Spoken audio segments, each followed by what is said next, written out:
What is going on, everybody? Let me know if you can hear me. Let me know if you can see me. I don't have the purple lights today. My app's not working. I don't know what's going on. Um, but hopefully everybody's doing well. I actually have no idea why that's not working. But you're gonna get it like this. It's kind of like a cool little vibe. I'm not doing that on purpose. It just has to do with my camera settings. But let me know if you can hear me. Let me know if you can see me.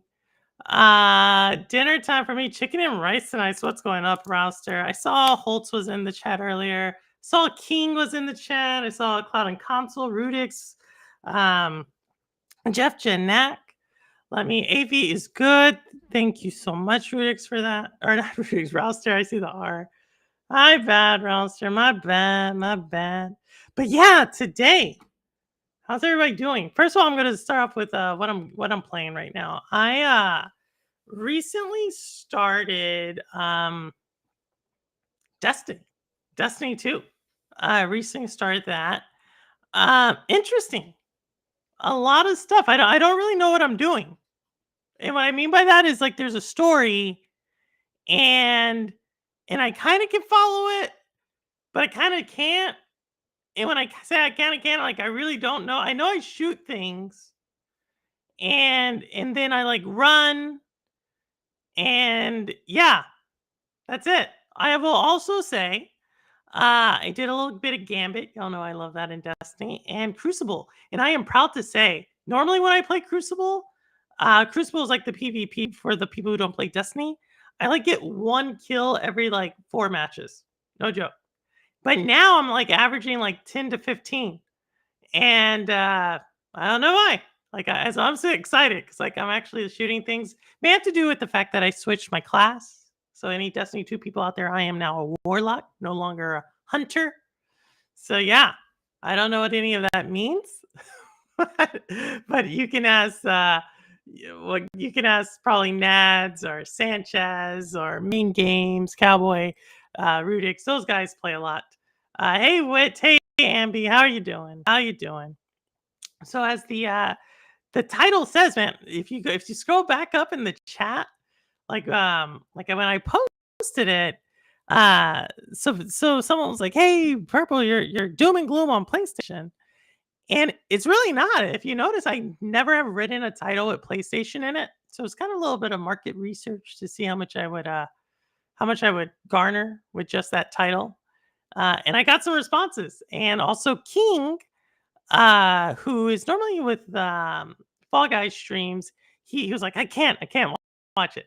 He thinks podcasts are boring. Totally hear you, King. So for any of us who thinks podcasts are boring, totally hear you. We will be gaming, but not Fall Guys. I won't be doing Fall Guys for a few weeks. This week you're gonna hear it first on Shades of Purple. We're gonna stream. Drum roll.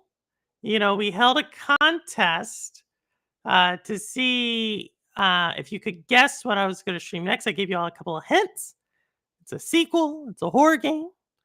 And no one got it. No one got it. And when I say we held a contest, I really mean I didn't hold a contest. I just said that. So y'all could go back and look to see if I actually posted anything. But no, we haven't. So without further ado, I will be streaming Bindi in the Ink Machine and the Dark Revival.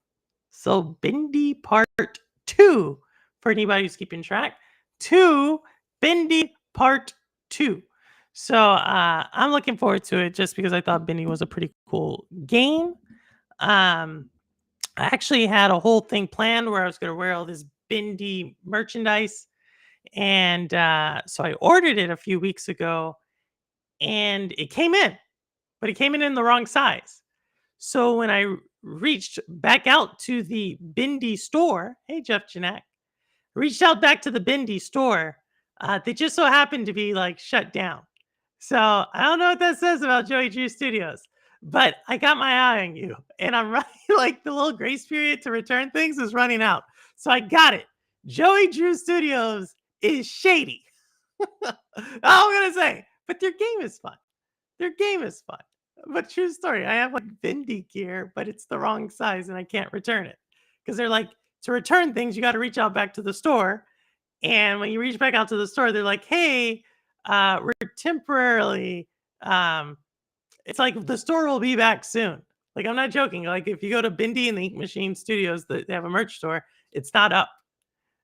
So I don't know. I think I got took. They're like, "Oh, no one's buying these sizes, so give it to Purple. She won't mind." But with that said, there is so if y'all have not heard, there's a showcase today. Sony showcase. Like I said, we're gonna talk a little bit about PlayStation and in the PlayStation, what they showed, what they didn't show. And people have asked me, uh, why I don't talk about PlayStation, and I always have to remind people it's because I work for PlayStation. So, no, I'm joking. I don't work for PlayStation. But I know people who do. But no, honestly, PlayStation just never really comes up on my radar to talk about. But we're gonna talk about them today because I watched the showcase and we're gonna watch some trailers. We're gonna watch a few trailers, as we always do. So if you just saw the showcase, some of this will be a rehash of that. But I really want to, like, for anybody who did watch it, what did you think of it? And for anybody who didn't, um, what do you think of the trailers? I also just want to get a pulse of like what I always ask people what they're playing, and the reason why is because I do kind of my own little analysis, and I feel like people go back to the games that they're most comfortable with, like, which is very different. 20, 30 years ago, we would go 40 years ago in some of our cases, we just played what was there, and it seemed like there was always something there. There was always good games, there were always bad games, and we would just play things. And now it seems like we're much more critical. I know I am much more critical of what's out there, because if there's something that's not as good as the thing I'm currently playing, uh, I'm gonna go back and play what I was currently playing. Case in point, and thanks for everybody who came by and watched the video I did on the Hellblade 2. I tried something different this for editing in that than I normally do. Uh, but I think that's a great situation where I just went back and played Prince of Persia because I thought that was a more fun game. There was actually something I was trying to beat. And so, but yeah, I'm always curious about that. Are you all someone who goes back to old games, or do you not? And I know people like Cowboy, Rock from Rock Players. They're people who they don't go back to their old games, but I do, and I think that really changes up the value proposition with gaming. So I'm really curious about that. But with that said, let's go watch a trailer, get this stuff kicked off. And I said I was playing this earlier. So let's kick this off right now. Because this is actually garnering up a lot of hype. We didn't see anything about this in the showcase. But the hype this has generated is the reason why I started playing the game I'm currently playing. So here we go.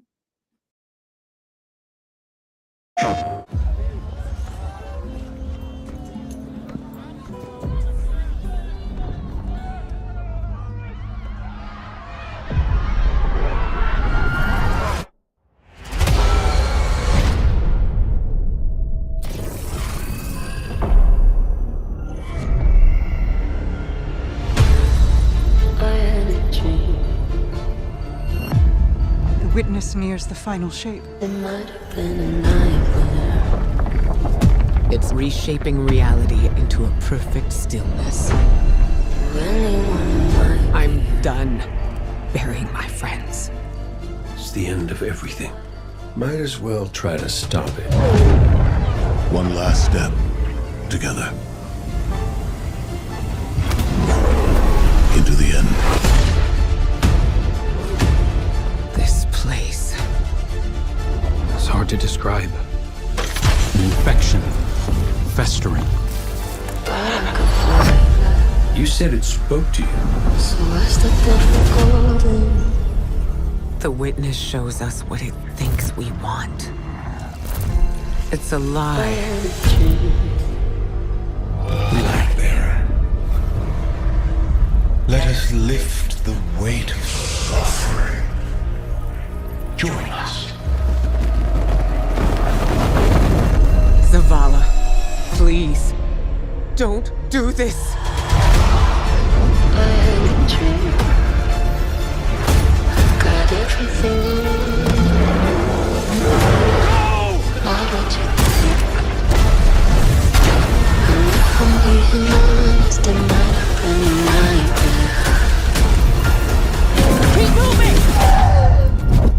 Nobody makes my fate but me.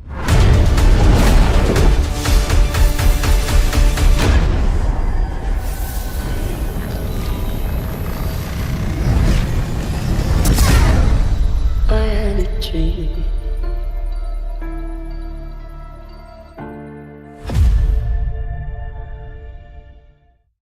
PlayStation.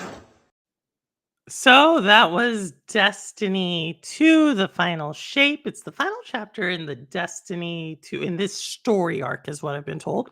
You can currently go play Destiny 2 on basically every platform except Switch, and deep discounts on all of the expansions they've done.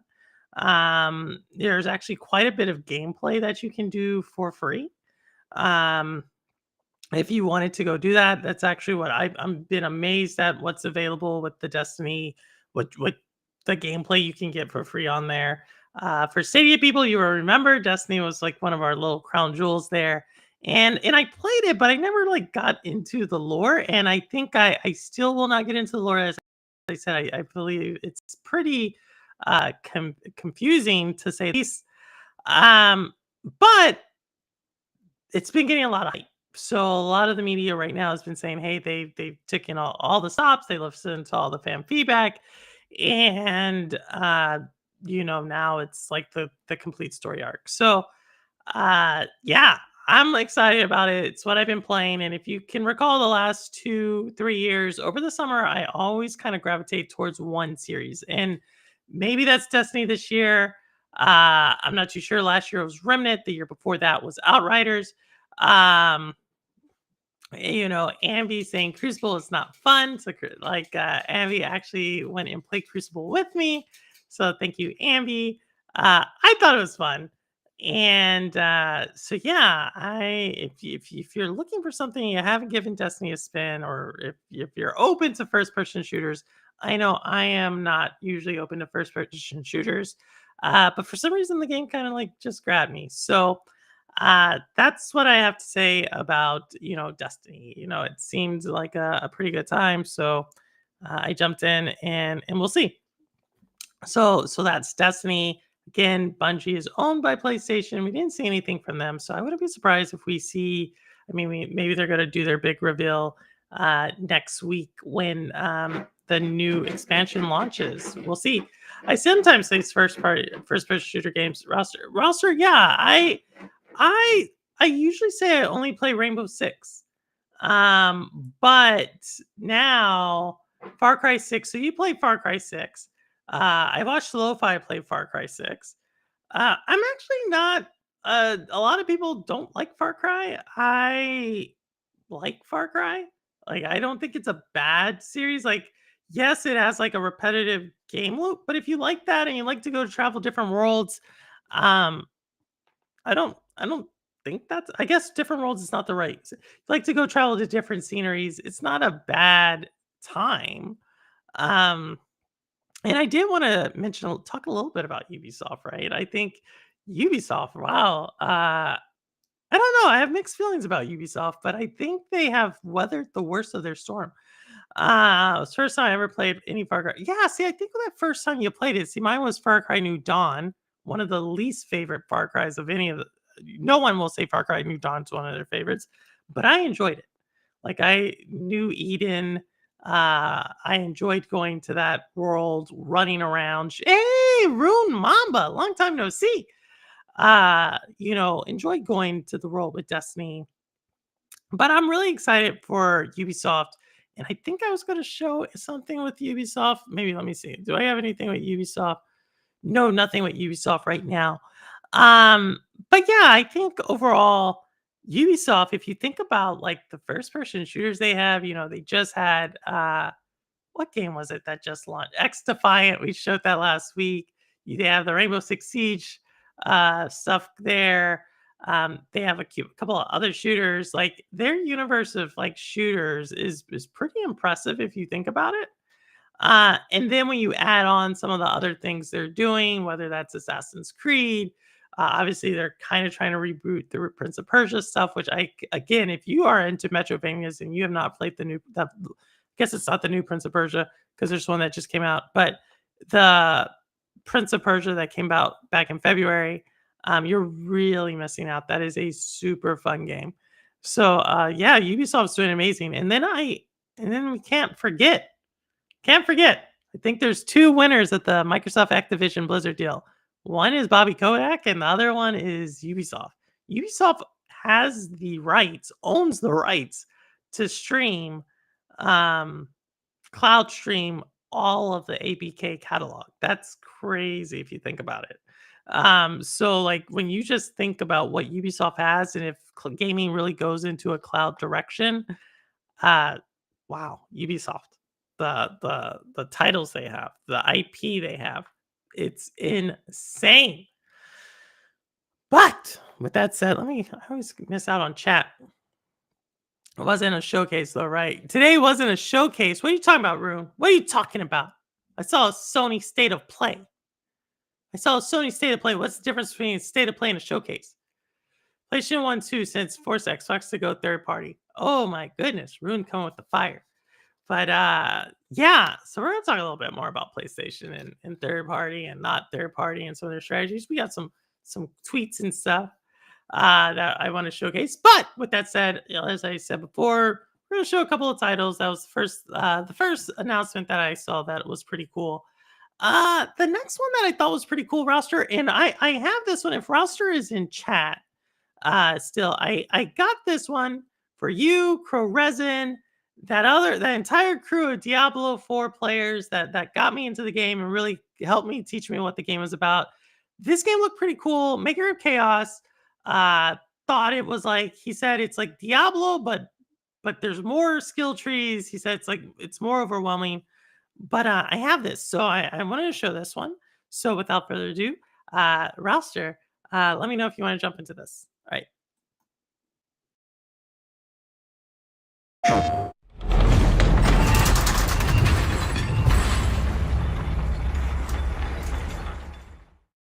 Ogham was once a peaceful land, but each day descends further into madness. Famine and plague besiege us. The very earth is being poisoned. The Count's men, once our protectors, have turned on us. And now they come for me. Oh, yes, get out of here!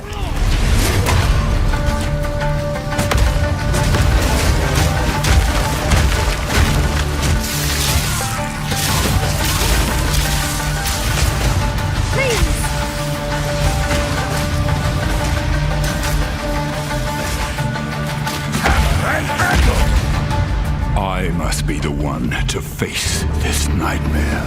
No noose this time. I'll remove your head myself! But I need not do it alone.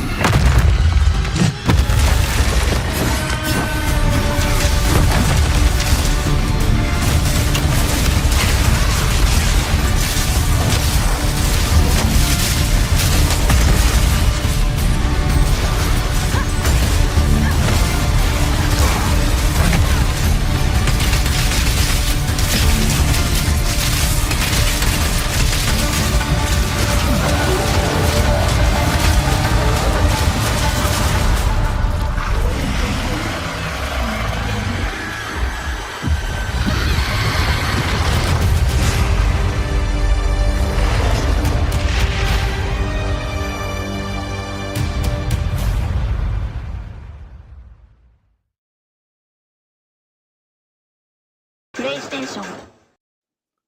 So that's Path of Exile. I think Wit, you've also been playing it. And welcome, David Wilson. Thank you for staying up with us. So Rune says it was not a showcase; it was a state of play. He clarified that.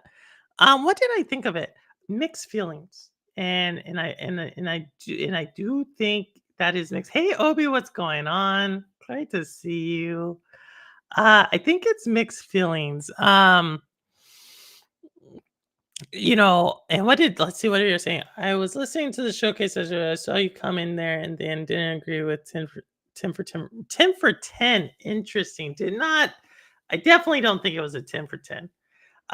So the cool thing about Path of Exiles that I thought was really, really cool is if you saw it in there, it is cross play, which is really cool, and cross save, which is really cool. So I think Diablo also has that. So roster to your thing, you should be able to play it on GFN. I'm sure it'll be day and date on GFN or Xbox or wherever you want to play it. So yeah, it looks interesting. I think you're also playing Diablo right now, so you're having a really good. I hope you're having a good time with that. And yeah, I don't know. I'm interested in it. I'm not too sure if I'm sure I'll see what y'all think, right? I'll see what the Crows, the Rousters, the Bruces, what y'all say first. I kind of like y'all could test the waters because you're a lot better at those types of games than I am, and then I may jump into that. So I'm cautiously optimistic, I would say is the word I would look at. But not sure. So I give it a 5 out of 10. Astro was the only thing I liked. Silent Hill 2, but the remake looks trash. Interesting room, very harsh to the state of play. Yeah, I'm not gonna lie, I didn't necessarily. What's the word I'm looking for? There wasn't anything I really jumped out at me, but I think I've been pretty open when I criticize Xbox about this. I'm looking forward to a lot of third-party games in 2024. I don't think there's one first-party game I'm looking for. The only thing that either PlayStation or it's really interesting, they both have something I'm looking forward to. PlayStation has Destiny 2, The Final Shape. We're going to see what that is. And Xbox has Diablo 4's new expansion. Those are kind of the only two things I'm looking forward to from either one. But again, I have weird tastes when it comes to games, and I'll be the first to admit that. Cherry Man, what's going on? You missed the whole state of play. Oh my goodness. Well, it was only 32 minutes. I think a lot of people didn't like it, Cherry Man. I'm not gonna lie. Maybe Rudix did, but we already know. You don't consider either. I agree, Room, but you know who owns them. But with that said, that was Path of Exile. The next thing I wanted to talk about show, and this is a game I'm going to stream probably this fall. So if you know the kind of games I like to stream, you probably can already tell what this is. This was showcased today, and I actually bought the game, but I got the little tip that this was going to be something that comes out this fall. So yeah, this is the next, probably after Bendy in the Dark Revival. This might be the next game I stream on my channel. All right, here it is.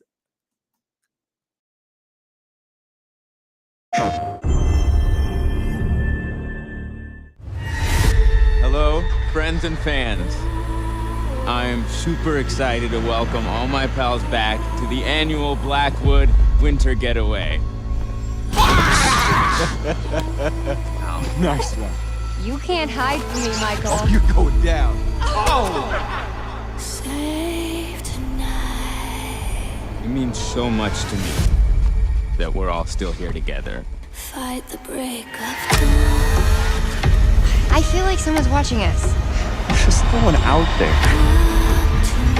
Let's make this one trip we will never forget.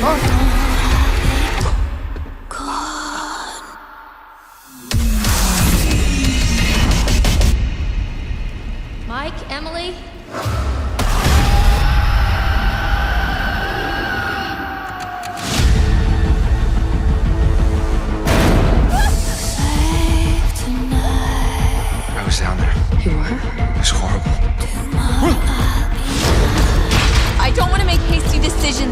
everyone killed.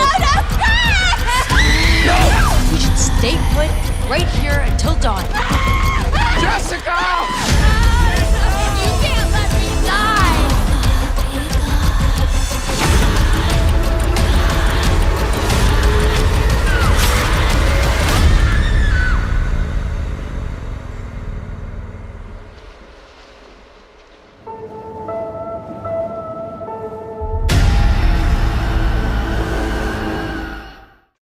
PlayStation.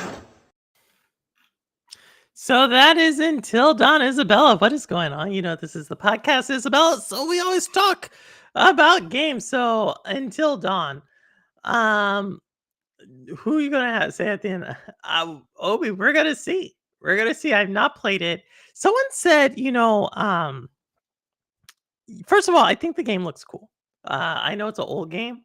I'm a fan of them redoing that game in the form of like the newer Dark Picture series games. So yeah, I'm looking forward to it. A lot of people say that's the best one out of all of them. So yeah, it obviously has some big time voice actors and actresses in it. The other thing I will say about it is a lot of people have said that and I probably this is not going to be about Hellblade 2. The stream will not. But a lot of people say Hellblade 2 is like this walking sim like the Dark Picture games or a game like Until Dawn. And I want to push back on that because at least Until Dawn has something to it, right? There is like some replayability to it. Yes, there is like this story that you're pushing forward and it's fairly linear, but that they could change depending on who dies and who lives, and if you don't do a mechanic correctly, or if you do and your actions have consequences. And to me that is a little bit more fun than what I saw in Hellblade and experienced in Hellblade. But again, I'm not gonna say this is a Hellblade stream, just to say that I think I'm going to enjoy the game, to your point, Obi. So we'll see. We're going to see. There's a trophy or not. Yeah, there's trophies for not letting usually the games have a trophy for not letting anyone die, trophies for letting everyone die, trophies for having awkward deaths, and to see all the deaths. I think that's pretty cool. Like, I especially if you like stories, to see how the story unfolds with a different cast of characters is at least interesting to me. So that's Until Dawn. And with that said, Urban, what's going on? SPG was more live server gaming. Yuck, lava. Hey, SPG. We're gonna talk about this. We're gonna talk because this next, and it's not a video, but I do want to bring this up. So this was actually inspired. There we go. Let me think that's it. Uh-oh, you still see me? Still. But yes, so if you can see there, CEO of Sony PlayStation Business addresses day one PC releases. Live service games will come day and date on PlayStation 5 and PC, but single-player narrative games on PC are designed to entice PC owners to play sequels on a PlayStation console. So yes, this has been criticized a lot. I know SPG, obviously Tom Warren. Hey, Wishbone. Wishbone, it's been a second. How have you been doing? Just talking. Y'all know this is the podcast show where I just talk about stuff. And so a lot of people have criticized this move. And whether it's the right move or the wrong move, I think people have to realize PlayStation is at the end of the day a hardware company. Sony is a hardware company. And will obviously they said they're expecting PC players to trade in their PCs to get PlayStations. I don't think that's what he's actually saying. But he is saying if you like their games, to play them as soon as possible, if it's narrative driven games, you will need a PlayStation. If you want to wait, you do not. Right? I think that is the whole point. Never been to the podcast. What do you mean never been to the podcast? Never been the knee? Never gonna happen. I know SPG is always saying that it's not gonna happen, and I agree. It probably won't to trade in a PC for a console. I don't think that's going to happen. Actually, I think a lot of people who own a PC or own a PlayStation own a PC and vice versa. Um, I think I'm not sure, how it's always been their strategy, obviously, has always been to release their single narrative games uh on the hardware first and then on on the PC. I don't think that's a new phenomenon, right? I think it's maybe now publicly being stated, but if you think about it, very few companies can release a game that's 2 to 4 years old at full price and command a premium for that title. Very few companies can do that. PlayStation's one, as we see with God of War. We've seen it with Spider-Man. Where we're seeing it most likely with the new God of War. They announced the new God of War is going to PlayStation, and if people like that and they want to play that, they want to play that sooner. They are going to need a PlayStation. I think that's what that's saying. Is that what they're banking their entire strategy on? No, I don't think that's what they're banking their strategy on. But I will say that they're not going to release the title day and date on PC. I don't a single narrative title. I don't see that. You're wrong. PC people will ditch them for console for GTA 6. Ooh, Jeff Janek is pushing back on this.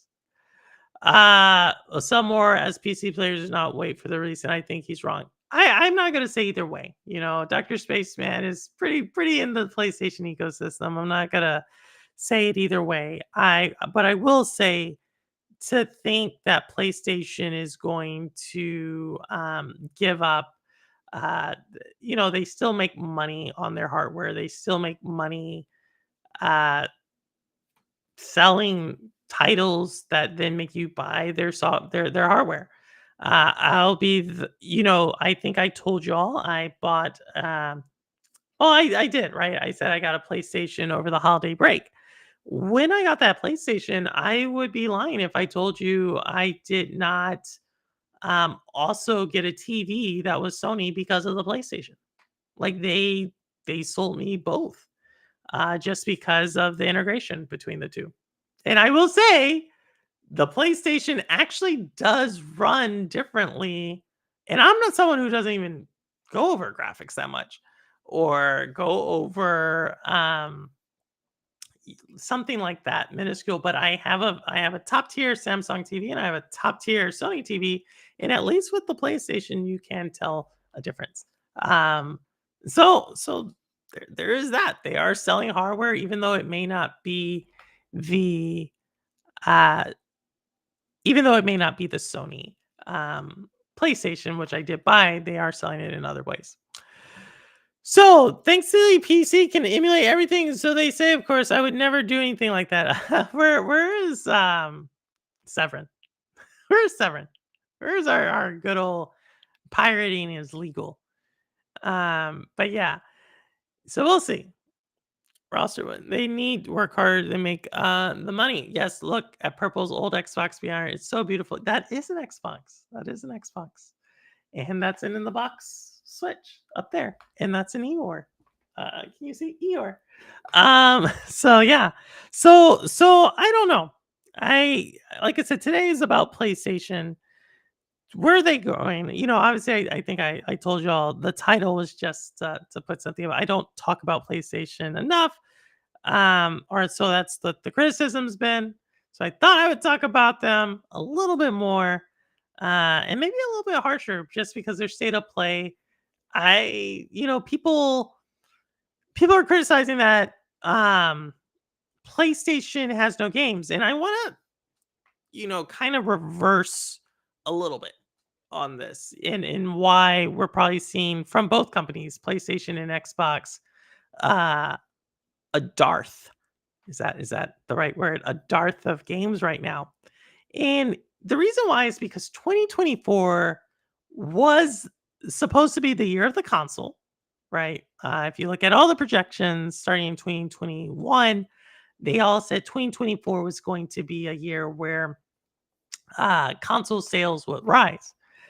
And that is primarily for two companies.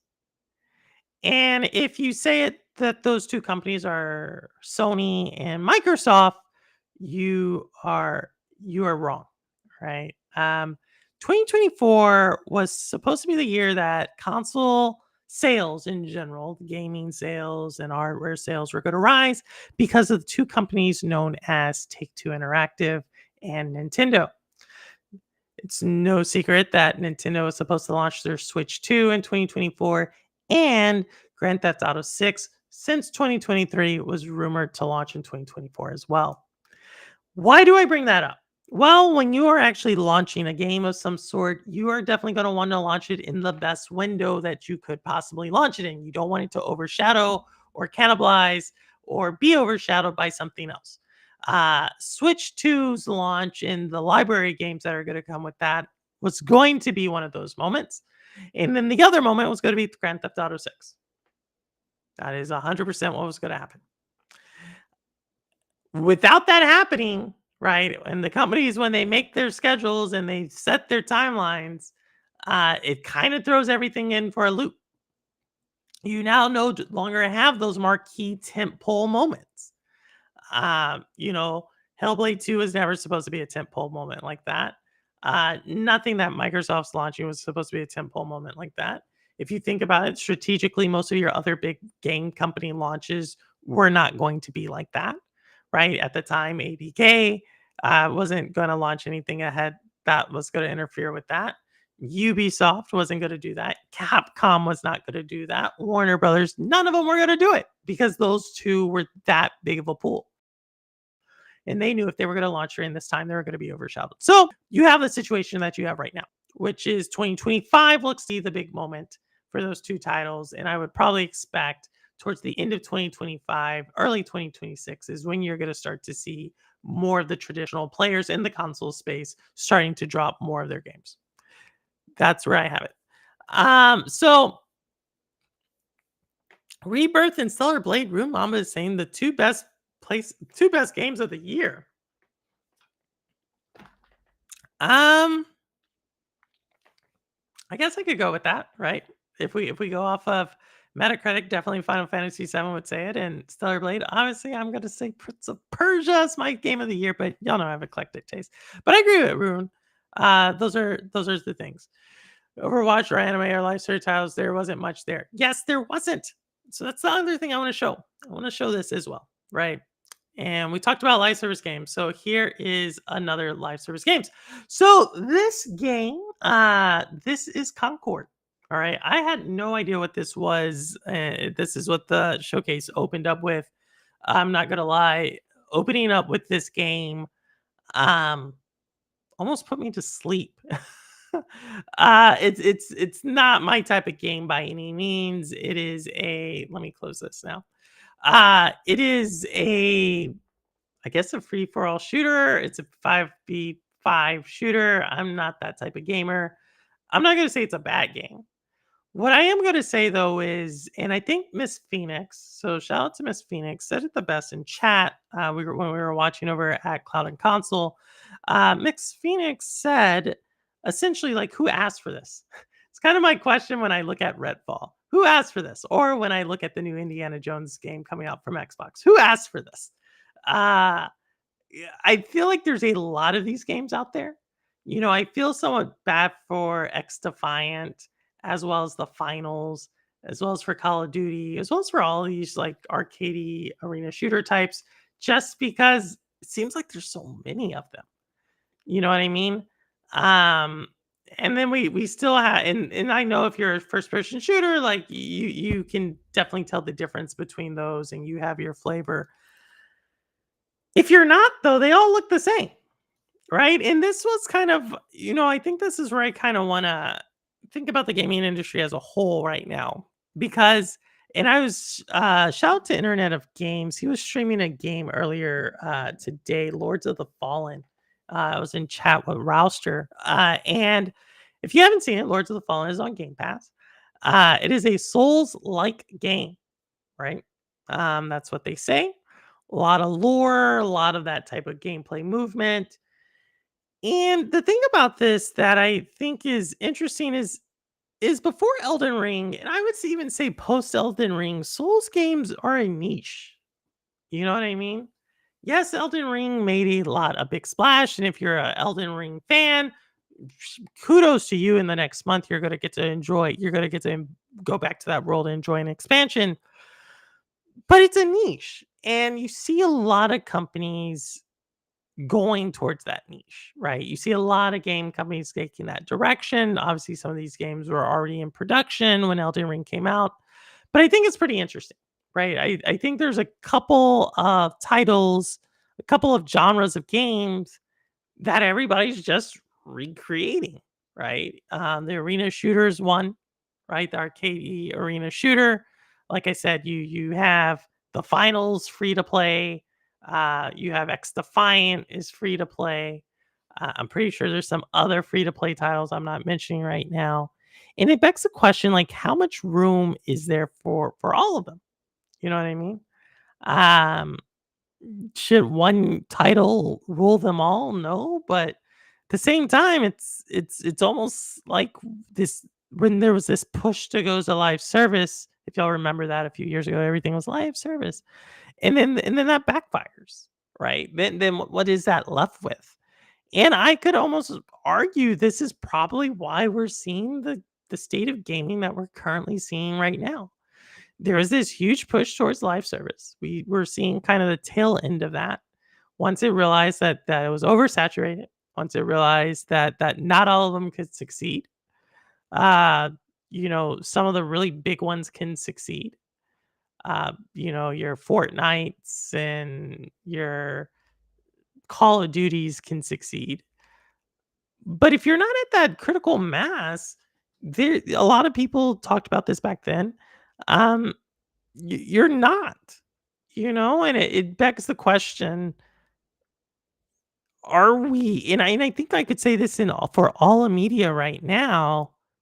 The age of risk taking is we are at its that is not happening, for lack of a better way of saying it, across the board.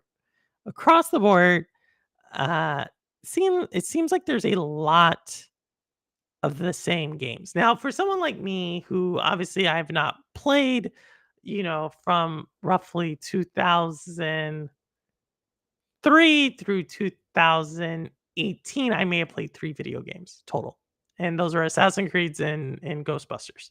That's it. Um, so there's a lot of games for me to catch up on. But even with me trying to catch up with all these different games, what I will say is uh, they're all like I'm losing track. Like they're all looking the same. They're all kind of having a similar story. Hey Reaver, what's going on? Um, it's it's it's it really begs the question of like what's going to happen. It's actually like a microcosm of AI in tech. Like I don't think that's any it's a secret that I'm somewhat of a skeptic of the AI push. But I think in games it's kind of the same thing. Everybody's like the bright shiny thing, and everybody's just trying to go that direction. And you can kind of like look at it. Like there's the direction of the Souls game, you see a lot of that. There's the direction of the live service game, you see that. Um, I think you could almost say the Metrovania. Obviously I'm a big fan of Metrovanias, but you can see that there's that push there. And I think there's like this other push of like this hyper realistic you know lack of a better term, I think they call it walking simulator, but I put Death Stranding, I put Hellblade, I put those games in that category where really pretty, really, and when I say pretty, I think that's subjective, but it looks really cool. It's something you couldn't run 10 years ago. I'll say it like that. And but again, it's like I don't know. Like the closer you get to watching to being a movie of sorts, I'm gonna compare you to movies. And that's a different experience. And when I compare a game to a movie, and I'm expecting to see a story, I think the movie does it better. I don't seem enthusiastic. We are almost past innovation as well as for AAA anyway. Yeah, Simply Pong Gaming. SPG. I totally hear you on that. Sony should have showed a new Tomb Raider game for. True story. I'm trying to get back into Tomb Raider for some reason. I am getting back into Tomb Raider. Y'all already know how I feel about that franchise, but yeah, I think the stories are kind of not there. Um, the gameplay to a degree, like I was excited about Outriders because I thought Outriders look cool. It's like those games are getting punished. So I think there's a couple of games that have, or a couple of companies that are you know doing a solid job of like trying to innovate. Shout out to Nintendo. I don't think Tears of the Kingdom gets enough credit for what they've done. The Zelda franchise, what they've done in showing what's possible. Obviously CD Project Red going for it. I think there's a couple of companies that are doing it, but the big companies are not. And I think y'all might recall, I brought up this book before. It's called The Innovator's Dilemma. And in this book kind of describes the dilemma that these groundbreaking innovative companies usually face. And what that has to deal with is that essentially, company has a great technology, great product, you name it. They make a lot of money off of that product, and that is their product. That is their brand. And once that company, before they can do anything, they will stick with it, because that is, why should they go after something that's not broken? What that eventually does is it makes the company less innovative and stale. And therefore the company is then open to disruption. I think gaming is kind of nearing this point of disruption, right? And maybe it's already there, right? Maybe it's mobile gaming has already disrupted it. Maybe it's the Fortnites, the Roblox have already disrupted the model.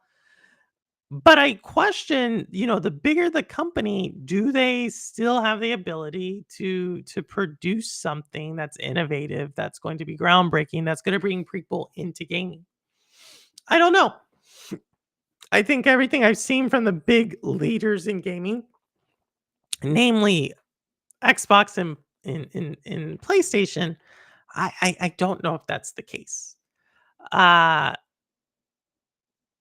And give credit to the company Nintendo. Obviously has the least powerful console, but has the most sold console, right? The most sold first party IP. So leave it to the company that is a gaming company to show you how it's done. And yeah, I don't know. So with that, that's kind of my take on the PlayStation State of Play. Have they lost their way? I don't think they've lost their way. What I think it is that they are just they're almost too big to innovate, right? If we look at PlayStation 4, which I think a lot of people would say Sony came out and just knocked it out of the park with hit after hit. That comes after PlayStation 3, right? And what happened during PlayStation 3, we already know that in the beginning of it,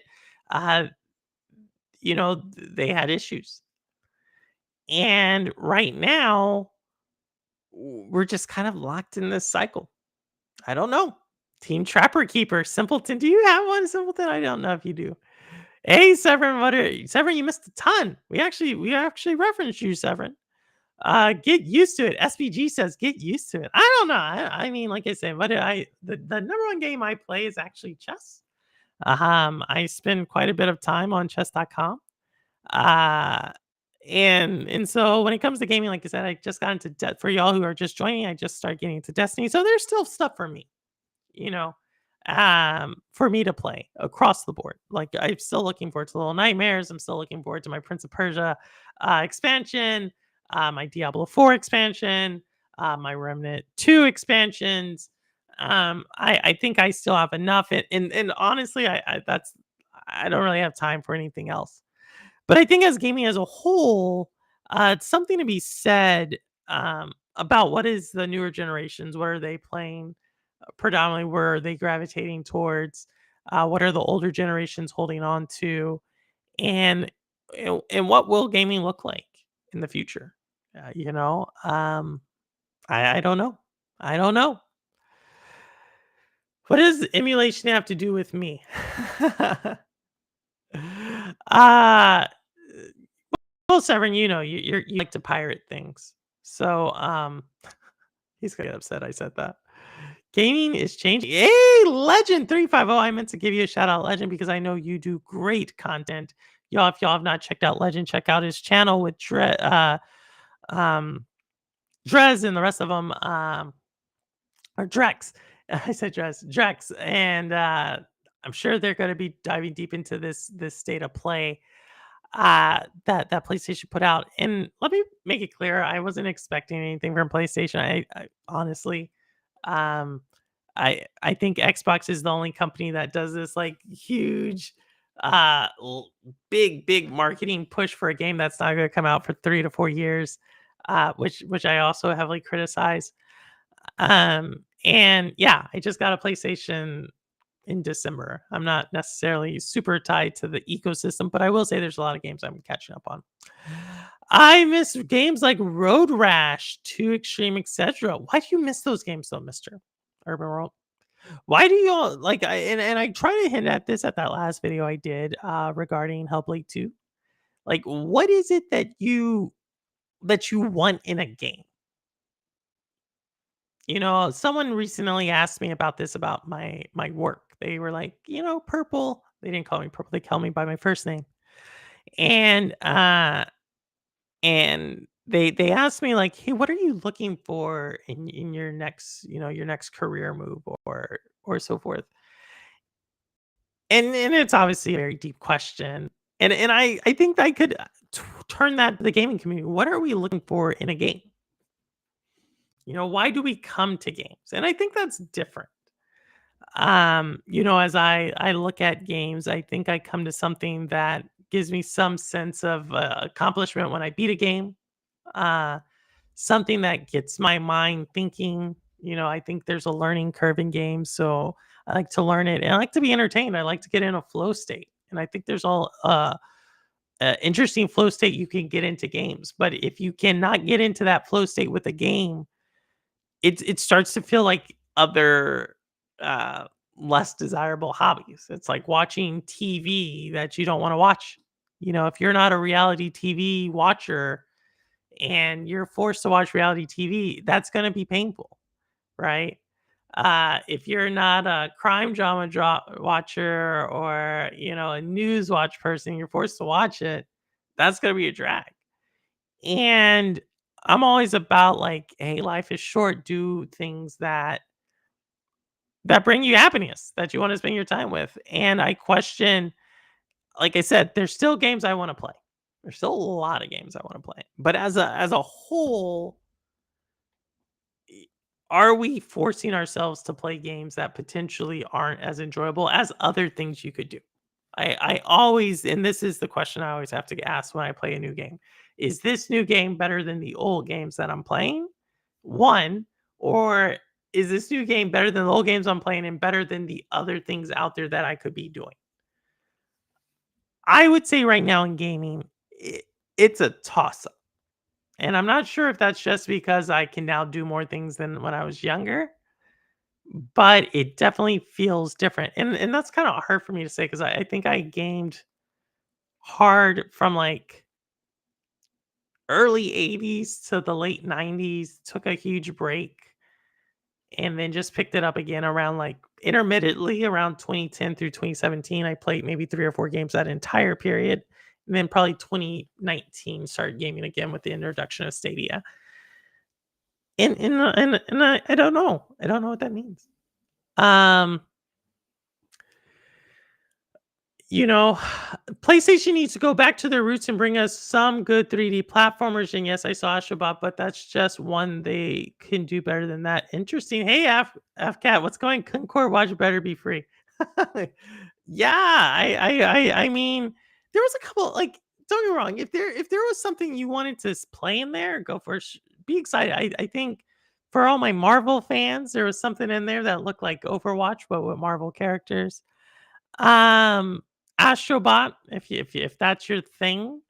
Astrobot reminded me of like several N64 games, and I don't mean N64 from a graphics standpoint. I mean N64 from like a playing standpoint. Like I think I saw like some Donkey Kong in there. I saw Star Fox in there. I saw like several games from N64 in that game. Astrobot that is. And maybe that's why maybe it's designed like that. I saw like Rugrats in there. It was like a whole like that's what I felt like I was watching. But yeah. Do PlayStation PC games perform well on ROG Ally? I play them on that. I think they do. Cherry Man would be able to tell you. Cherry Man's probably one of the number one handheld gaming people I know, and I think he would say that they do. So, what's your score out of 10 for the state of play? My score for the state of play. 10 is the most amazing show ever. 5 is it met expectations, right? And 1 is like, what did I watch? It was a waste of time. It's kind of hard to say because I think there's some games that were definitely in the 8 range, 7 to 8, like we talked about. And I think I'm just like kind of in a certain mood because of that first trailer, Concord. That was like 10 minutes that let me give you a perfect example of that. All right. Watching the trailer of Concord. So if y'all want to go watch the state of play again, go watch it.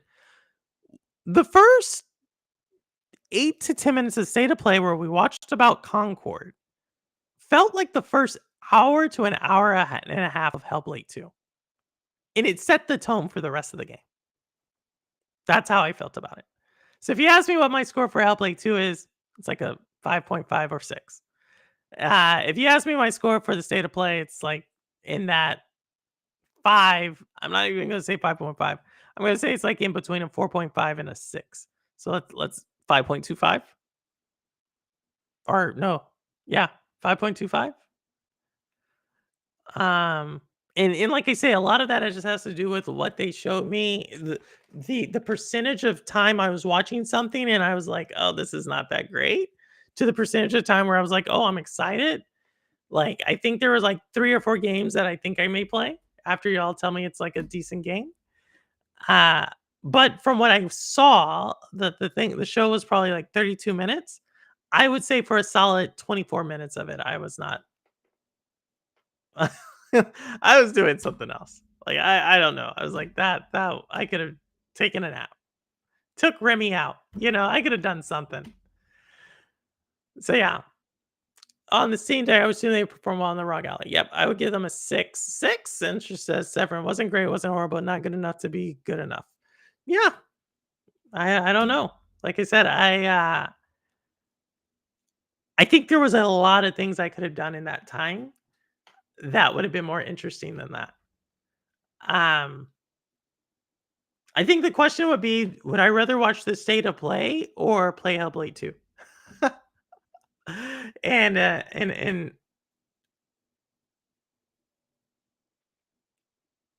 don't know the answer to that. Probably state of play because I could at least fast forward to that. Maybe that. Maybe I'm being too harsh. I'm going to stop picking on Hellblade 2. I know that team put a lot of hard work into it. They don't usually show off new stuff coming unless it's on actual showcase or Summer Games Fest or something. Totally agree, Severin. Totally agree. But it's like, why do it then? Like who asked for this? That's my question. I generally, it's like my Indiana Jones. Who asked for Indiana Jones? like I think that game's gonna flop. You know what I mean? For multiple reasons. But I feel like if no one asked for it, why are you doing it? Like, why are you just throwing? Like, Cowboy's the type of person who's like, just throw something at the wall. I'm like, no, don't do that. Like, be intentional. Because here's the thing, when you just throw random stuff at a wall and hope it sticks, that's cool if you're an entrepreneur and you're trying to find your stitch, you're trying to figure something out, you're trying to go for it.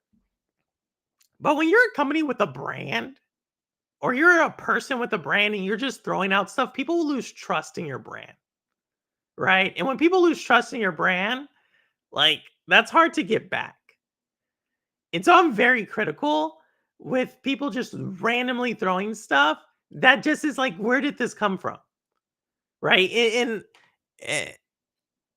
and I get it. Like Rudix is very critical about this. David Wilson's very critical about this. I wish Jeff Janek would bring back his series about the business of, because right now, to tell you the truth, in entertainment, we live in an entertainment world where everything is dictated by investors and what is safe.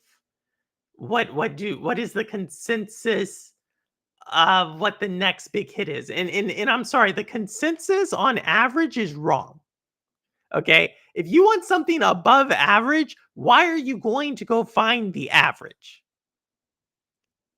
I could say this across the board. This is for media. This is for movies. This is for TV shows. This is for gaming. This is for music. They're going for the thing that is average. And I'm sorry, I don't want to go do that. So when I see the state of play, yeah, cool. You showed it to me. But I guess I didn't have to watch it, right? I guess that's the criticism back. Maybe. I didn't have to watch it. But guess what? The less I watch, the less I gain. The less I gain, the more I go do something else. The more I go do something else, the less playing time. Eventually more people do less playing time. And then it's like this kind of death spiral down. I don't know. Maybe that's too harsh. 10 out of 10, Jeff says. Indiana Jones. Who said this? Let me go. Indiana Jones gonna wipe the floor this year. Indiana Jones. Let me give y'all my thing on Indiana Jones, because you're gonna hear it first here. It's FCAT, because you're what, 42, 43 FCAT, so you're a little younger than us. But here's the thing. I love me an action adventure for the 1980s. Love it. Y'all see, like I reference 1980s trivia a lot. Like I know that decade. If I talk to you about like another action adventure comedy from the 1980s that has had video games, and those video games don't really do that well, you'd be like, okay, what are you talking about? And I'm like, Ghostbusters. Ghostbusters is like built for video games, and you don't hear anybody talking about Ghostbusters. I talk about it. I know some of y'all bought some of the games, and I'm waiting for us to like hook up and play those games, which is what Ghostbusters Unleashed. But that's Ghostbusters that was meant to be a game. Indiana Jones? Like, no one asked for the sequel to those movies. You know what I mean? Like, the last movie I think came out in 1989. And maybe you should have done one in 1991, 1992. But even then, I'm like, oh, that would have probably been some cheesy mess. Besides, we were still saying, go ninja, go ninja, go. But yeah. And I don't think there's ever been a time where we're like, we want to see more Indiana Jones. I think we're cool. Harrison Ford is there, right? He did his thing. We then saw him on Air Force One, and that moment has left. It has left the building, right? Like that's it. Then we get this Indiana Jones in 2009. There's like a nuclear bomb in a refrigerator. I still don't understand how that happens, but yeah, that happens. I don't even think that movie did well. I don't even think the last Indiana Jones did well. Okay. So fine. So fine. You're like, yeah, well, we're gonna reboot it. Because you know what? We're Microsoft and we can buy judges and buy agencies to let us do whatever we want. We're Microsoft, we can do that. Okay, fine. Go do that, Microsoft. And then the thing is, if you're gonna have an action adventure, if you want to like get that feeling like you're watching something like you were in the movie, guess what you gotta do with action adventure games? Yeah, you need to make sure you can see the character. So then when you make the action adventure a first person game, okay, no one said they wanted to be Indiana Jones. No one said they wanted to go to this world. Now I can't even see the person who's doing all this. No, that game, I'm telling you right now, that game is gonna flop. And they're gonna make it a console war thing. This has nothing to do with console war. It has everything to do with that was a dumb project to greenlight because you thought you need to have some established IP that people recognize, and you could just make a game and people would just buy it. That's what they thought. Look, I am not a fan of just because you make one great business decision that you make great business decisions everywhere. Okay? If you are under the illusion that because you make a lot of money from a business invention or a business idea, and therefore you are just now naturally smart at everything business, well, newsflash, Elon, you're not. Okay? It's more times than not, you got lucky on that grand slam you hit, and you will not hit it again. That is the actual truth. More times than not, the vast majority of times, inventions actually fail. But that rare time it does happen, to try to do it twice? No. So you have these people who at these corporations who are these investors who then say, well, you know what? I have a great idea.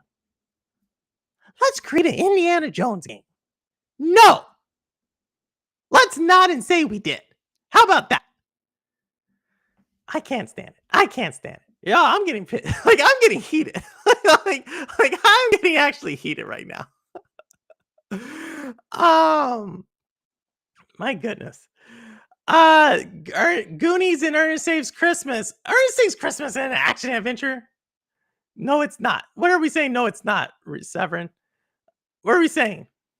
I would play Ghostbusters in multiplayer. Yes, Rouster, I would too. It was built for but no one talks about it. Back to the Future on NES was goated. Back to the Future was I never could actually beat that game. It's like the second level I kept getting stuck, but I do remember that game. Oh, Ghost World sounds like fun. Let's do it. They were doing Ghostbusters in 2017. That was still a great Ghostbusters, Severin. That was still a great Ghostbusters. I don't care what anybody says. It didn't suck. People just say that. It didn't suck. It's just a different type of comedy. And I think you have to respect that. It's just a different type of comedy. The 80s is the best overall, and then just coming from a Gen Z kid. LL, the 80s, seriously? Where is Crystal Reaver? Don't worry, Purple. Lucid is going to give us the power to buy any company we want. Hey, Urban, I told you I did buy a lot of Lucid. I heard about it. It did not receive good criticism. Machine Games made Wolfenstein. Nice. That's because it's not a good movie. What? Are we talking about Indiana Jones? I wanted first person. No, you didn't, FCAT. Stop it. Gaming companies can only go so far with games. They can. Even I hated Ghostbusters 2016. I liked Ghostbusters 2016. I wonder how she really feels about the new Indiana Jones game. I'm gonna have to hit back at this rant Monday. Go ahead, FCAT. Go for it. Go for it. You can go with it. I will drop the link now, FCAT. I'm gonna drop it if you want to go at it. Indiana, it's not. There have been a ton of Indiana Jones. They just called them Uncharted, but they did it better. Okay, they had to co-create it and do it better. They even made a gender swap version of Indiana Jones, called them Tomb Raider. True, but you want to know why they were better? Because they weren't Indiana Jones. If that's your idea of comedy, your jokes probably don't hit too well. Then, no, Sarah, I'm saying it's a different type of comedy. Like I think that's the thing. Is that women comedy and male comedy is different. Like very rarely can a female comic mimic a male comic and vice versa. It's very interesting. Comedy is a very interesting gender, like who says what. It's very people always it's a very interesting art. Something that's really funny at one point in history is no longer funny in another part of history. It's all about context. It's all about delivery. And I think the Ghostbusters story they told, right? It's different. It's all women. You can't replicate the comedy you do for men in that. And so if it's not for you, it's not for you. Like I very rarely think that comedy can transcend a ton of different layers, right? And the original Ghostbusters, Bill Murray, uh, Harold Ramis, Dan Aykroyd, that is a very different comedy than Melissa McCarthy. Um, oh, what's her name? Leslie Jones. They're just totally different comics, and they can't be replicated. But as a fan of the franchise, I support them all, and I think there were moments in there that definitely made me laugh, but not did it just fine as far as I can tell. No, she does a different type of comedy. She does a very different type of comedy, and that comedy wouldn't roll well with Ghostbusters. Sarah Silverman does a social commentary, right? Ghostbusters is not social commentary. I guess I didn't understand female comedy. I don't think people do. I don't think men and women do, right? Like I think there are differences, like just in general. Women, like a woman about a movie about women is going to look different than a movie about men. Like, right? Just the same thing as like the difference between Bridesmaids and The Hangover. Technically, both revolving around a groom and bride before one of them gets married, right? Technically around their best friends doing something, technically about relationships, but they are very different in how they deliver it. So, Star Wars Outlaws versus Concord. I have no idea what Concord was. FCAT. I have no idea. If that's your game, I'm going to drop a link. Please come in. Let me know if you're going to come in. I will drop the link for you to come in and explain to me what Concord was. I have no idea. It's almost like playing Destiny. I'm just doing stuff. Like, I have no idea. I have no idea what the story was. So many rappers. I'll never listen to reviews again. I'm saying I watched Terminator Dark Fate for the first time. The woman did a great job. Terminator, which one is that? The TV show? I haven't watched the TV show. I watched all the movies though. That's because they aren't funny. Oh, Severin. Oh, Severin. Well, I like chick comedy. I belly laughed to Bridesmaids, but the Ghostbusters didn't hit the mark. I'm not saying Ghostbusters is going to be Bridesmaids. Like I'm not saying that. What I am saying is that there's different levels of comedy, right? It's like me trying to compare the new Ghostbusters to the old Ghostbusters. That is the same gulf between comedy. You're not convincing me Ghostbusters Afterlife is anywhere close to the Ghostbusters in the 1980s. I can say the same thing about that. What was funny about that? Tell me what was funny about that. If I want to be critical about it, I can't. Like like prove me wrong. Tell me what part of that movie was hilarious in not just like some classic trope that didn't harken back to nostalgia. I'll wait. The thing is, when it's and this isn't a culture war thing, it's just easier to go after women comics. But no, we put a male comic on there and then we get Ghostbusters Frozen Empire, which is the same form of comedy because you have the same writers, the same actors, and then that gets bad marks. Why? Because people are finally like, oh, we gave you a pass the first time, but we don't give passes to women. That's all. And then we say stuff like, oh, it was horrible. I didn't watch it. No, like they were both, if you want to say from a comedy level, about the same comedy level. You know? I can't join. Concord was just an Overwatch clone. Potentially. No, Dark Fate is the latest movie. A chick protects the girl. I haven't seen it. I haven't seen it then. I haven't seen that one. Sarah Connor was already a female lead in Terminal, and she did just fine. She did. I haven't watched it. That's a true statement, though. So that's all. That's what I will say about that. That's what I will say about comedy. That's what I'll say about entertainment.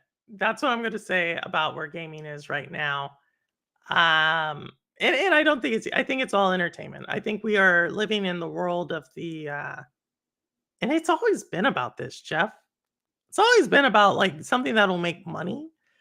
But I think what it is you have people who are trying to make money who have no idea what they're trying, what it is that makes it money. I think that's the problem. Like I said, I have this criticism about AI. Everybody is jumping at AI, but no one knows how to make money from AI. It's the weirdest thing.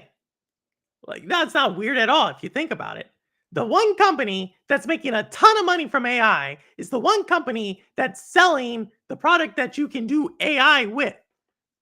The GPUs, that's NVIDIA. NVIDIA is like laughing to the bank, right? Because they're like, okay, y'all knock yourselves out. Figure out how you're going to monetize this. How are you going to monetize it? Don't ask me. But I'll tell you this. The next 12 to 18 months, it's going to be more than just Purple asking, how do you monetize it? All right. I digress. Got too real world there. People are upset that the Grace came to the past to protect Danny due to, oh my goodness, Mr. Open World. Do not ruin the story. No, I'm just kidding. I'm pretty sure I could figure out what's going to happen in Terminator. People want to kill Kid. So Kid or person cannot create army that kills robots. So robots try to kill Kid. Other robot protects Kid. Kid survives.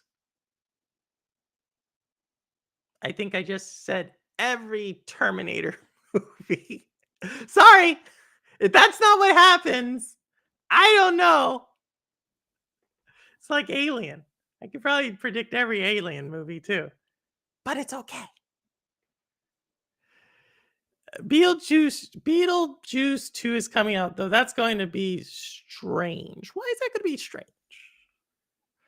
I'm okay with if something someone hasn't done anything with. I'm okay with that. I said that before. I'm going to go see a movie called First Omen, though. Is that the horror film? Nope, you're wrong. This time Purple. I still haven't watched Alien yet. What? Oh, for the Terminator? That's not what happens? If that's not what happens, okay. Okay. I'm just saying that was the formula before. But if that's not the formula this time, kudos to them.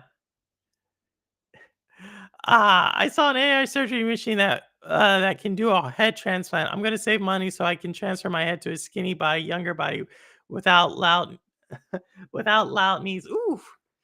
It's like my back. I feel you on that. I went to the doctor the other month and I was like, I think I'm getting sick. And it's not a joke. This actually was a conversation. I was like, I think I'm getting sick. And the doctor said, like, why? And I said, like, I woke up and I felt like I was kind of like a little bit hotter than normal. And I had some pains across my body. And it felt like I kind of maybe have a fever or something. The doctor literally looked at me and just said, you're getting old. That's a true story. I was like, you bastard. That's why I'm not going back to you. Oh my goodness. But it ended the same way. I got medication for something. So there's that. Really, literally forced this into investment. What am I saying? I just mostly play my video, collect my 4K UHD movie. That's pretty much all I do nowadays. I hear you, Severin. I just picked up Mad Max Fury Road on 4K Blu-ray. I'm trying to get all those 4K Blu-rays that I will actually watch for the art of it. And Mad Max Fury Road, just pick that one up. And they told me to stop talking to Purple if I lose money on Lucid. What?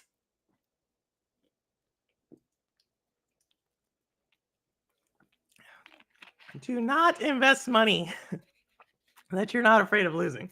I just like Lucid because like I said, what is my investment principle? Two things. Is it a product we need? You know, like utilities. Give me like we gotta have utilities. That, or is it a product I'll buy? Right? And most likely I'm gonna buy the Lucid Gravity when it comes out. So it's like, yeah, I might as well go buy the Lucid stock. That was my theory. Yeah, my nephew wants to see Furiosa. I think that one didn't do too well in the box office. But again, I don't know why. Well, I guess I could see why. Because it's like a Mad Max movie, but it's not Mad Max. I guess I could see that. All right, let me drop this link. And then if you, I'll probably, oh my gosh, it's 9:23. Why'd y'all not tell me this? Why'd y'all not tell me this? Or like Purple, because it's your show. We don't need to tell you this.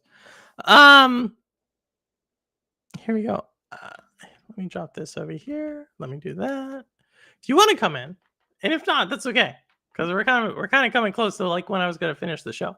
So thank you for everybody who joined. I know there's a lot of stuff going on in the world right now. You could be looking at a lot of news. You could be watching the state of play, and I found out when I do my rants, I get a mixed reaction. Like some people, like I said, I in the gaming community, it's like women aren't supposed to get mad with games. Like women are supposed to be like the nurturing, like feel good type. And so when we get mad, people are like, "What are you doing? Why are you mad? Why don't you be happy?" And so yeah, I don't know. It's kind of like my comedy discussion earlier. Bring on Holt and Lo-Fi. Jeff, no. I think they're not here. I also have Mad Max Fury Road, by the way. I got the Steelbook. I don't have any Steelbook DVDs. Severin. That's the one thing I do not have. I have no Steelbooks. I'm not that into it. But I do have a little collection. Some of them are up there, and some of them are in the movie room. So yeah, I do have that stuff. But so yeah, that's what I was thinking. That's my gaming knowledge. Like I said, we're still trying to get Miss Phoenix. I was talking to her in chat today too. Twice. I just think she's pretty busy. But we do want to bring on Miss Phoenix one day. Even if we have to do a premiere, we'll do that. I'm also going to try to bring on some more business gaming type of people. So be on the lookout for that. I'm also thinking about doing a series. So we'll see. Like I got a lot of little side projects going on outside of the YouTube channel. But the next project I want to do is I want to dive deep into Little Nightmares and the symbolism in Little Nightmares. So if your thing's not Little Nightmares, don't worry. I'm still going to be doing my podcasts and my gameplay. But if your thing is Little Nightmares, definitely invite you to comment on that, just because I do want to put that world, my own spin on what that whole world means. I think there's been a couple of channels that have done a really good job with it, but I kind of want to do my own thing and look at the symbolism of the characters and what they symbolize. Watch Dogs 1 and Hitman 2016. What's going on? Just Phoenix now would be so cool. Oh yeah, I'm trying to, Rouser. We need the chess guy. You know, I was reading his book today. Levy. Gotham Chess. I think any of those people, like there's a couple of really big time chess influencers and they all live in not all of them, several of them live in New York City. I think that would be interesting if I could get one of them. They're big. And I think what I'm gonna have to do is like beat one of them. I think I'm gunning for like Anna Cramling. She's another one who with like over 1 million subscribers.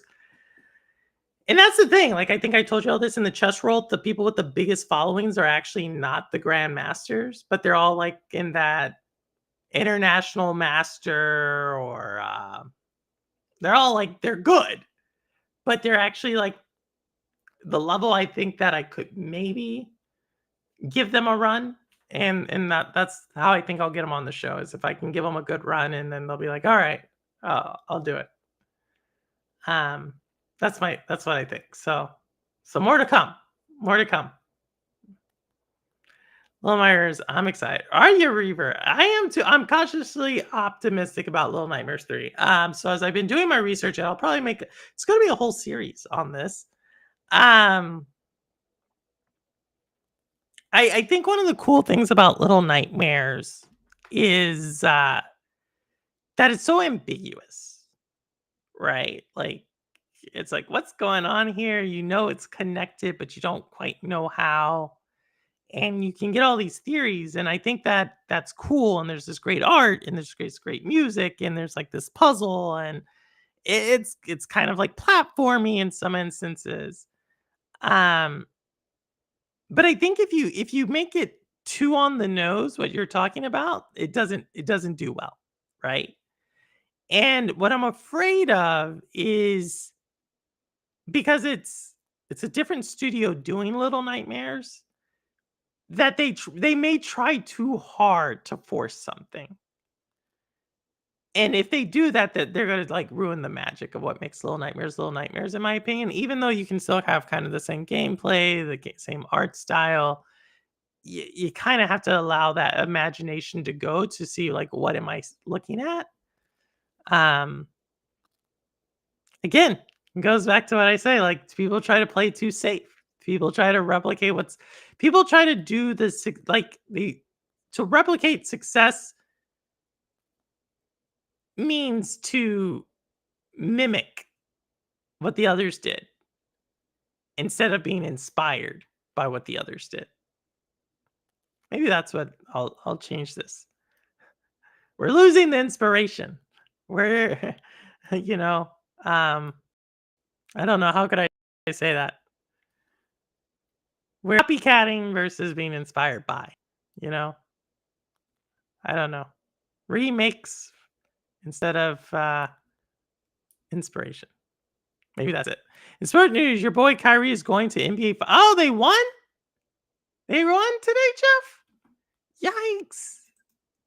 My brother is going for them. Oh, man. The game's already over? Let me see that. Wow. Game's over already? Yeah, that's a bad. They came out. That is not good. 20 points. That's not good.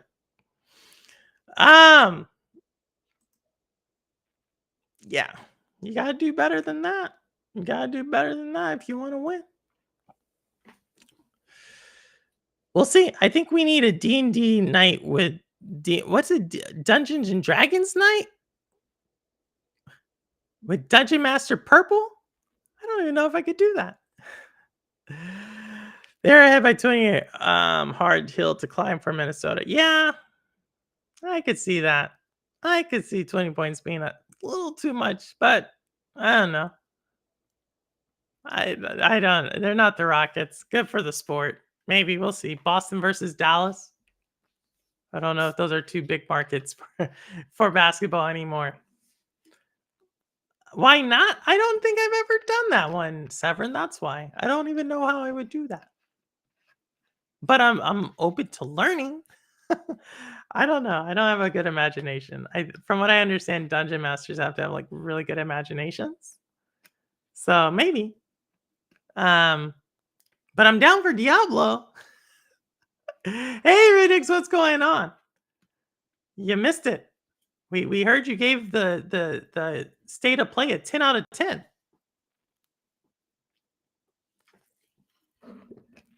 Oh my goodness, new Prince of Persia. I am actually it's actually what I keep coming back to, Ridix. It's the boss mode. I love it. You know, I think I may stream my boss run on the no hit mode. I love it that much. All you need to know, Purple, is you set up the campaign for players. Everyone hates the wizard, and the rogue ruins the whole campaign for everyone. Keep that in mind. So it's like Terminator. I can, as long as I keep the formula and it eventually does that, I'm good. I like that. The famous, I'm always down for some Diablo. Rouster, yeah. I know, and Crow and you have both said the new season's really cool. I still don't get seasons. I don't understand this. I understand expansions. Like I understand Destiny, the final form, that's more story, and I understand that. I don't understand a season. Like why do we have a season? Like I don't know. I don't know if I'm famous. Actually, yes, I do know. I am not famous. Yes, he is. I'm making pizza though. Be right back. My dough is done. No worries, Severn. We know you. You got a family to feed. Severn got twins over there. And I'll probably be shutting it down here pretty soon anyway. I did my rant. Like I said, did my rant. And now it's my normal 10 p.m. back hurts moment coming up. Oh, does that happen to y'all? You get like back spasms? I didn't say I get back spasms, but I get aches in my back. Oh, well, so you talked about me giving it a 10 out of 10. Well, that was the reason for the 10 out of 10. What was the reason for the 10 out of 10, Rudix? I think the chat here collectively gave it like a 5.5.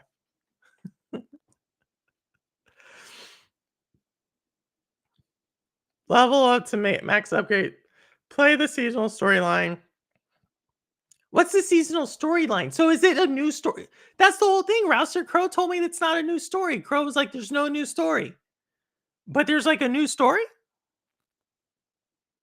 Like new cutscenes? I'll do it for that.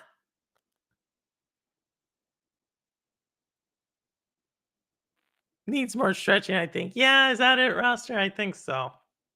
That's what happens when you get old. It was that I enjoyed hosting and watching the show with my friends, which I haven't gotten to do. Oh, look at that. So I really enjoyed the time in hosting, enjoying the Sony hype.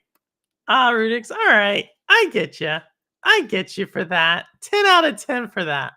All right. So minus that, minus the friends and everything, what would you give what you saw? Okay.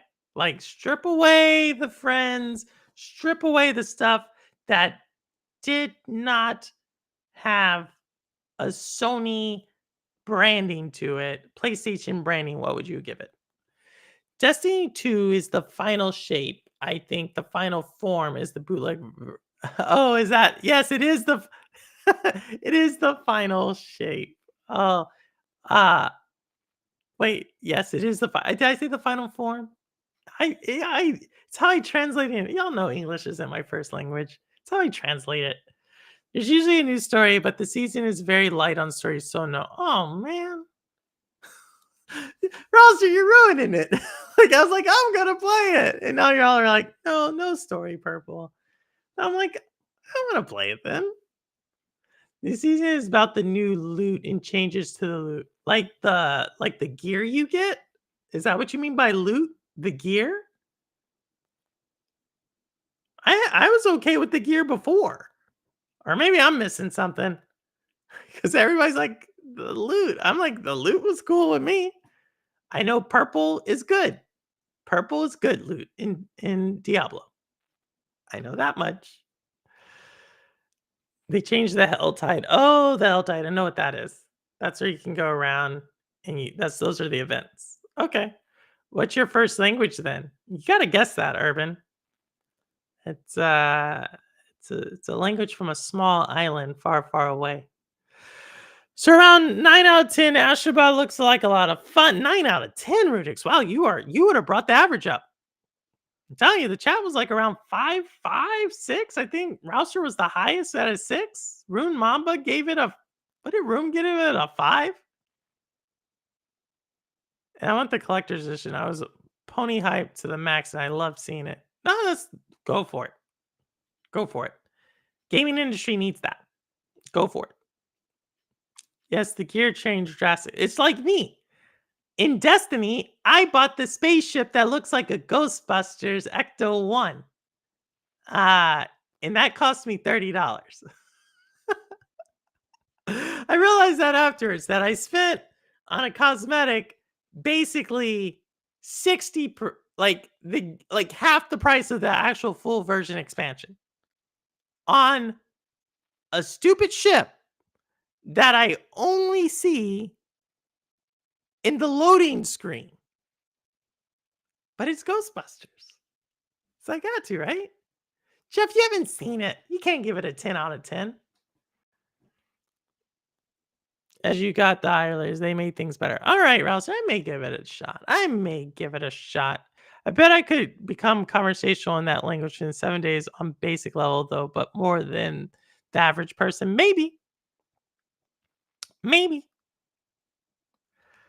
You know? But yeah, it's how I translate it. I translate things. That's why I say things differently. Or uncommonly. But it is what it is. It is what it is. Good for everyone. But I didn't even have music going on today. I was like, why is it so quiet? It's like, because I don't have music going on.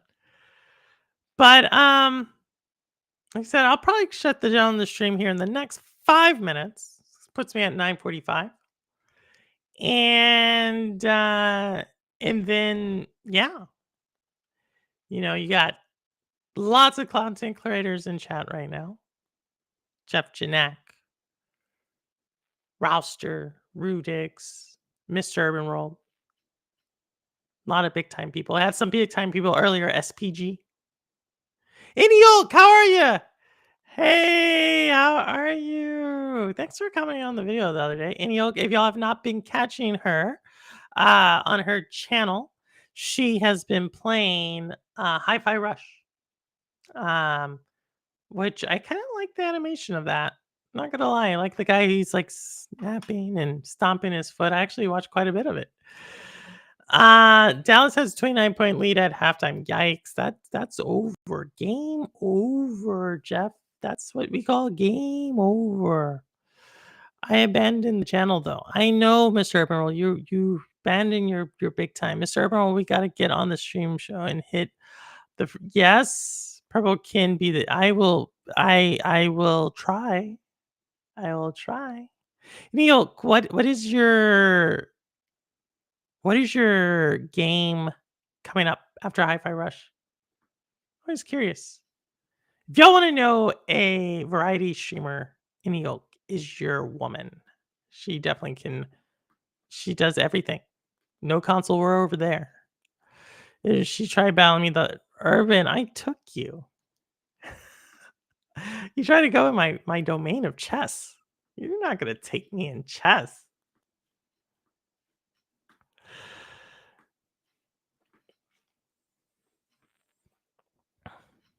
Any Xbox Game Pass game really have it for 2 weeks more. Oh, you only did it for a month? So I stopped Game Pass actually last Friday, and it wasn't by after we had did the roster, what was it that Sanchez wanted to play? Hot Wheels Turbo Hot Wheels 2, which was on Game Pass. We streamed that on the channel, and it just so happened to be like the second month, and I was like, I'm not really using this. And so I was able to play Hellblade 2 within the last 2 days of my subscription, and then I let it lapse. Mass Effect? Ooh. Ambi's a big Mass Effect player. Purple is the chess. I try. I like it a lot. I like the theory of chess. I like the strategy, like you're attacking, you're defending. I like it all. Oh, nice, Urban. You don't have to miss us. You could join us from Mexico. We've actually had people join the show from Mexico. If y'all remember Kyle and Michelle from Lamote Game, they were live from Mexico when they did it, when they did their show. Yeah, Hot Wheels Unleashed, that's what it was. Yeah. Oh, might try Hot Wheels. It was a fun one. I'm not gonna lie. I think it's like there's no longer that many people in the lobbies, to tell you the truth. But when it first came to Game Pass, it was cool. It was one of, that was, it will always have a, Hot Wheels will always have a certain place in Stadia people's hearts because we had got a stealth drop of Hot Wheels on Stadia Pro, and then 2.5 hours later, they announced the shutting down of Stadia.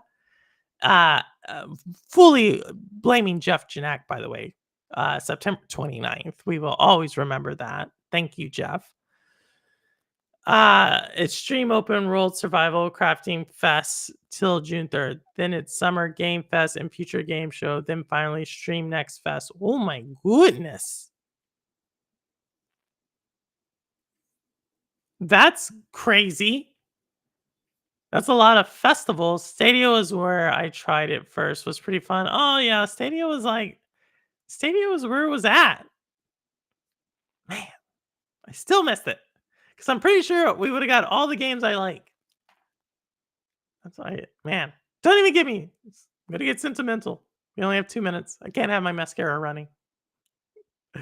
You are welcome. Yes, Jeff. I know. Thank you. Thank you, Jeff.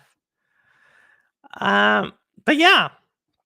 So again, I'll just wrap it up here. For this week, I'll be doing Bindi in the Great Revival or the Dark Revival. I think it's called the Bindi and the Dark Revival.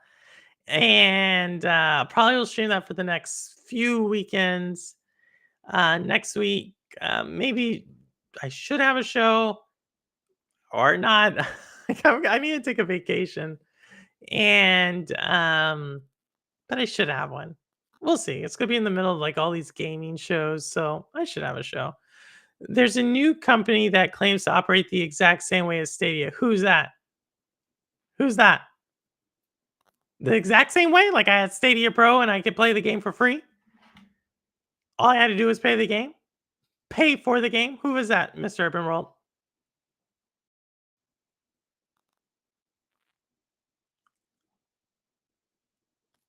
I wish.